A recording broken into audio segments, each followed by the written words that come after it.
തിരുവനന്തപുരം പോത്തൻകോട് രണ്ടുപേർക്ക് വെട്ടേറ്റു. കുടുംബ പ്രശ്നം സംസാരിക്കുന്നതിനിടയിലാണ് ഈ സംഭവം ഉണ്ടായിരിക്കുന്നത്. സുലേഖ ശശികുമാർ വിവരങ്ങൾ നൽകാനുണ്ട്. സുലേഖ, ഇതെന്താണ് സംഭവം?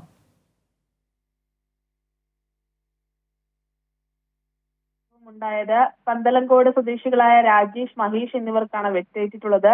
ഇരുവരെയും തിരുവനന്തപുരം മെഡിക്കൽ കോളേജിൽ ചികിത്സയിൽ പ്രവേശിപ്പിച്ചിട്ടുണ്ട്.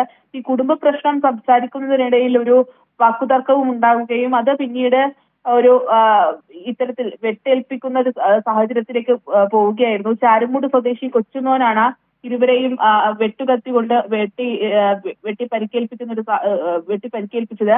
കൊച്ചുമോന്റെ അമ്മാവന്റെ മക്കളുടെ ഭർത്താവ് ശരത്തിന്റെ ബന്ധുക്കളാണ് ഈ വെട്ടേറ്റ രണ്ടുപേരും. കുടുംബ പ്രശ്നം സംസാരിക്കുന്നതിനിടയിൽ ഇത്തരത്തിൽ ഈ കൊച്ചുമോനെ, അതായത് ഇരുവരെയും വെട്ടിയ കൊച്ചുമോനെന്ന് അയാളെ ഈ രണ്ടുപേർ ചേർന്ന് മർദ്ദിക്കുകയും തുടർന്ന് മർദ്ദിച്ചതിന്റെ ഒരു ഇടയിലാണ് ഇത്തരത്തിൽ കയ്യിൽ കരുതിയിരുന്ന വെട്ടുകത്തി ഉപയോഗിച്ച് കൊച്ചുമേൻ ഇവരെ പരിക്കേൽപ്പിക്കുന്ന ഒരു സാഹചര്യം ഉണ്ടായത്. എന്തായാലും രണ്ടുപേരെയും വെട്ടേറ്റിൽ പരിക്കേറ്റ രണ്ടുപേരെയും ഇപ്പോൾ തിരുവനന്തപുരം മെഡിക്കൽ കോളേജ് ആശുപത്രിയിൽ പ്രവേശിപ്പിച്ചിട്ടുണ്ട്. സംഭവസ്ഥലത്ത് പോത്തൻകോട് പോലീസിന്റെ സംഘം എത്തി പരിശോധനകൾ നടത്തുന്നുണ്ട്. എന്തായാലും ഇരുവർക്കും പരാതികൾ ഉണ്ടെങ്കിൽ കേസെടുത്ത് അന്വേഷണം ആരംഭിക്കും എന്നുള്ളത് തന്നെയാണ് പോത്തൻകോട് പോലീസ് അറിയിക്കുന്ന ഒരു കാര്യം എന്ന് പറയുന്നത് തന്നെയാണ്.